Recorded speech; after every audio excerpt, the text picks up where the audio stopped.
Today, I'm in the kitchen. So, I'm gonna also be doing some videos to where I show you how I make some of my favorite low carb or keto meals or snacks or desserts. So, if you wanna eat good, not just good as in like healthy, but like taste good. And if you have a problem with getting rid of some of your favorite foods because you know like they're not the best for you, I might have some alternatives and I might be able to show you how to make them, and you know, we're gonna eat good together. So today I will be making one of my favorite low carb dinners. This meal right here could probably cost maybe about $20 to make. I don't know how many heads you're feeding, but it could feed quite a bit of people. This meal can be used for dinner, lunch. If you're having people coming over, appetizer, you can serve this meal in so many different situations, but it's so good. It's so good, it's so good. So today I'm gonna be showing you how I make my Philly cheesesteak skillet. Steve is not really a Philly cheesesteak, blah, blah, blah, blah. You ain't gotta eat it and you ain't gotta make it. I recommend it though, but you can call it what you want. Just make sure you call it mine. So, you will first need to have 2 pounds of ground meat. I use turkey, 2 pounds of ground meat. I decided to go with ground turkey. You will need 2 bell peppers. Disclaimer, I ain't with all the chopping up vegetables sometimes. Sometimes I'll buy this fajita mix. It has onions and peppers already chopped up. If I feel like I need a little bit extra, I have half a green pepper that I already cut up. So that's what I'll be using in mine. But for the sake of me giving you the proper instructions, I would say you need 2 bell peppers, 1 onion. You could do about 8 ounces of mushrooms. I don't eat mushrooms, so I leave it out, but you know, it could do you some good. So 2 bell peppers, 1 onion, 8 ounces of mushrooms. You will also need mustard. You will need heavy whipping cream. Heavy whipping cream. Let me tell you a little bit about heavy whipping cream. I use it in my sausage gravy when I make low carb biscuits and gravy. Ooh, I use it with I make whipped cream with it. You will need your salt, pepper, garlic powder, onion powder. So I'm gonna only tell you how much to put in it. I might put more or I might put less, depending upon whatever I'm cooking.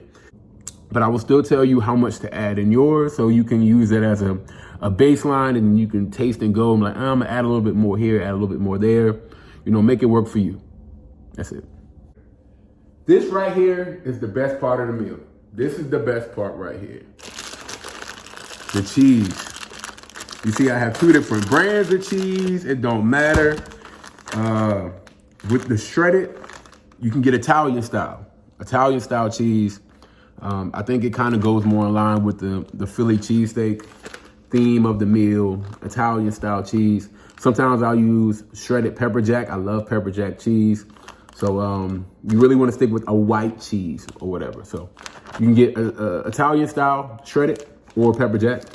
And then you will also need some sliced cheese, and I like to go with provolone.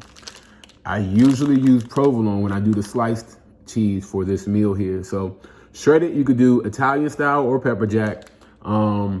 Slices, you could do provolone, you could do pepper jack too. That might be dope also. So yes, you will need cheese. Something I forgot to tell y'all. If you cook, you might already know this, or you don't even tell you this. Before you start cooking, what I recommend is to set your oven. If you know you're about to make a meal where you need to use your oven, put your oven on the degrees in which you need to cook with, so to have time to get there. So you're not, okay, I'm done this part, but now I need to wait for the oven to heat up. That can take 15, 20 minutes. I don't know. What I like to do is I like to set my oven and get it hot before I need to use it. And sometimes I forget. I'm like, damn, I need to throw this in the oven. Man, I gotta wait and feel like it messed up my meal. I don't know, that's just the way I think. But I cheated. I already did my oven. My oven's been hot probably for like 15, 20 minutes, so I'll be good to go when it's time to throw the food in the oven. Let's cook. So now we cooking.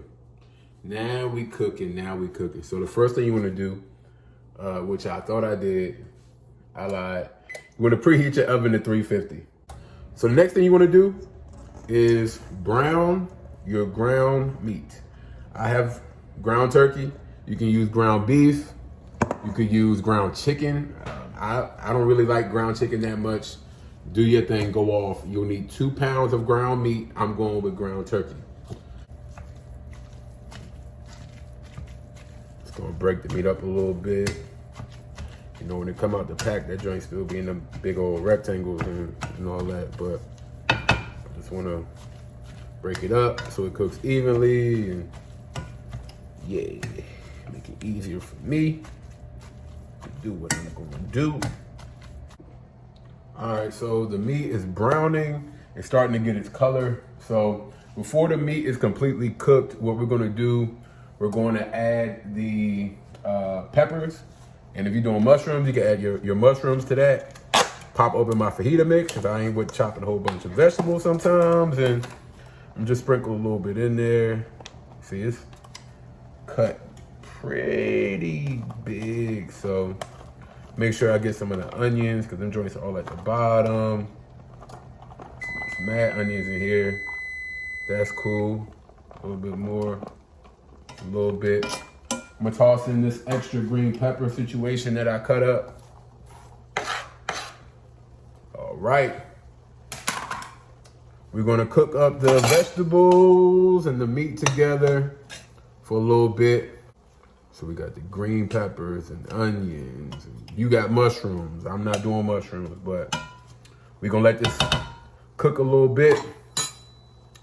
Then we're gonna move on to our next step.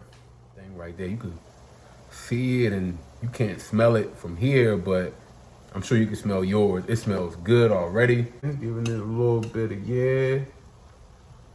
We all gonna get right in this pan. We all gonna get right.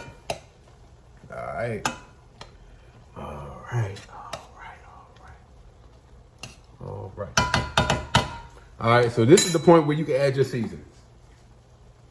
Remember, I'm not telling you how much seasoning to put in yours. Well, okay, I lied. I'll tell you how much, but you can decide if you need more. So you can use about half a teaspoon of onion powder. You can use half a teaspoon of garlic powder. So I'm gonna just sprinkle a little bit of garlic powder across my situation. See, it's more than half a teaspoon. Sprinkle some onion powder across my situation. I'm gonna even throw in some pepper. It don't hurt. A little bit of pepper across my situation. Salt. There we go. There we go. No, that's pepper? Hold on, wait. What is salt in this jam? All right, so kids, don't try this at home. I had to break out the big old salt situation because I don't know where the salt shaker is. But I'm gonna be very gentle, not make it too salty. There we go, just a little bit like that, like so. All right.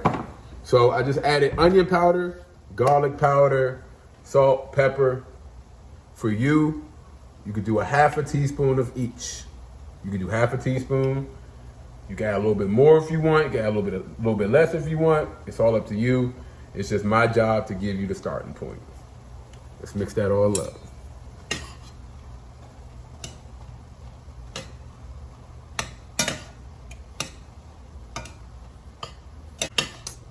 I just dropped the onion on the floor.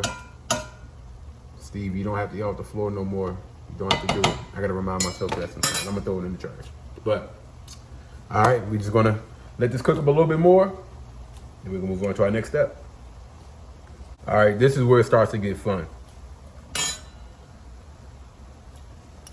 The balsamic vinegar. You're gonna need about a teaspoon of the balsamic vinegar. I'm using a half a teaspoon measurement just in case you're wondering. So, just a little bit like that. My other half, sprinkle a little bit like that. So we're done with the balsamic vinegar. I didn't realize that I had the heavy cream sitting out so long, so I just trashed that one, grabbed another one out the fridge. Now we're gonna add our heavy cream. You're gonna need half a cup of heavy cream.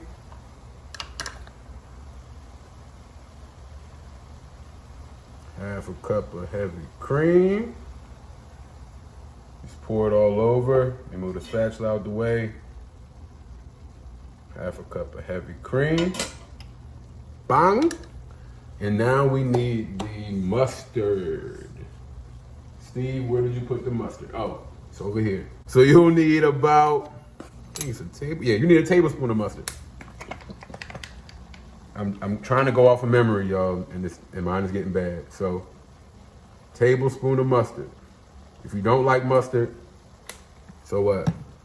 It really helps give off the taste of cheesesteak.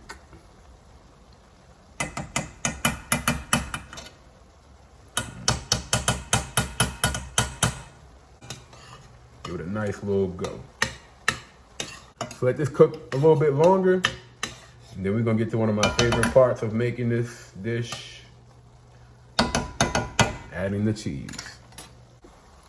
So now, let's talk about the cheese.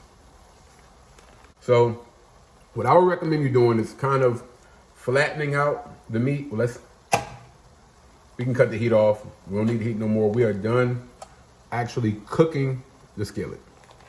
It's done cooking. If you want to be adventurous, you can eat it like this. That's up to you. That ain't what we're going for today. Let's add the cheese on top. I told y'all before, I'm gonna tell you a baseline of how much to put in your food. It's up to you if you want to do more or less. For example, y'all didn't see me add more salt, more garlic powder, more onion powder to this. I added more after what you saw. I say all that to say, a cup of shredded cheese. Remember, I'm going with Italian. A cup of cheese is about half of this bag. You might see me sprinkle 3/4 of this bag across this dish, but I say go with half. But what you're gonna do, sprinkle the cheese over the dish. We're going cheesy, cheesy, cheesy peasy. What you could even do, take the cheese and mix it up. Mix it up in the dish. Make sure everybody good. They all good. Everybody got a little bit of cheese on them. We chilling. All that. Cheese, right. Cheese up, shorty. All right. A little bit of dash cheese because it missed a spot. All right. So I think I did about half a bag for real, but you know, maybe it was a little more than half, but you're gonna sprinkle half a bag of your shredded cheese into the skillet. We're not done. We're now gonna top it off with the sliced cheese. I told you, it's real.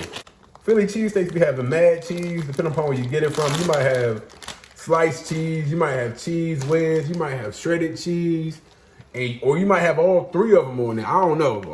Who knows what cheese you have on there, but to me, you can never have enough cheese when you're eating a Philly cheesesteak. So you're gonna take the slice of the cheese, put them all along the top. All along the top of your skillet. For this, I would recommend 5 slices. That also depends on how big the pan is that you're using. I'm using a pretty big pan. I gotta make sure I cover the entire skillet with the cheese. So, dang, that's 2 slices. Yeah, this is, Steve, you're getting a little wild with this cheese, bro. But anyway, once again, because this is a big pan and I'm trying to cover the entire surface of the skillet. So, that's it. That's it for the stovetop portion of this meal. Now what we're gonna do is we're gonna put it in the oven. Once again, don't forget that we set our oven on 350. It should already be hot. We shouldn't be waiting for anything. Take this bad boy right here. Slide it in the oven.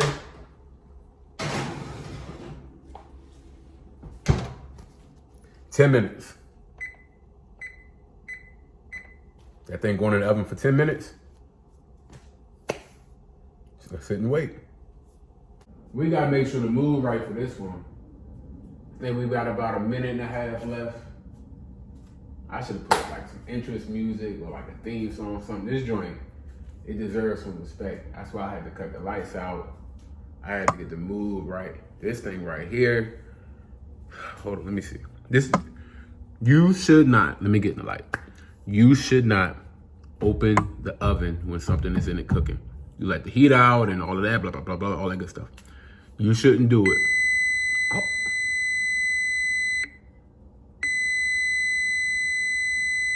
It's been 10 minutes. Hold up. Oh.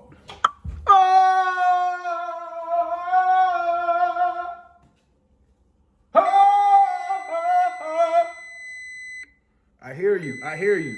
I hear you. I hear you. Oh, no, no. Oh, oh. Let's see what we got, boy. Oh, no. Okay, okay. Hold on, wait. You can't. Okay. Let me get you right. It's been 10 minutes. Cheese is melted. Let's see what this thing hitting on. This is what we working with right here. This is what your Philly cheesesteak skillet should look like. This is what it should look like. I put a lot of cheese in it, so you see like the little crust around, that's just all the extra cheese, and that's what it should look like. So I might put a fork in it so you can see, all right, what's it look like? It look a little dry on top, Steve. It's not though. On the inside of its insides, it is on and popping. I guarantee you. But why am I telling you that? You just made it. Dig in. Put your fork in it. Put your spoon in it. Put your finger in it. Whatever you're going to do. Oh, it's hot. Don't do that. Okay. Hold on, Steve. It's just came out the oven. They shouldn't just eat it. Do what you're going to do. I don't care. But this is the Philly Cheesesteak Skillet. It's low carb. You can eat this. I put mine in a bowl and eat it. If you put it on bread, it defeats the purpose of it being low carb, so don't be stupid. If you are stupid, no, I'm just kidding, not stupid. If you are not cutting out bread or whatever, you could throw it on a roll, a bun, a biscuit, rice, however you want. I'm not doing that. I'm just eating mine out of a bowl, but enjoy. This is the Philly Cheesesteak Skillet. Yeah. I'm in the kitchen. I didn't actually eat it on camera. That's fat, I think, but I'm about to taste this, see what it's hitting on. Yeah, let me get some of that right there. Hold up, I'm going for them onions right there. Mm-hmm.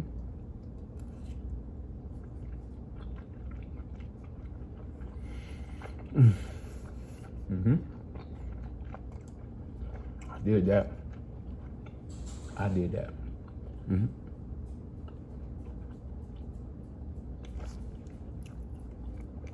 This joint's still recording.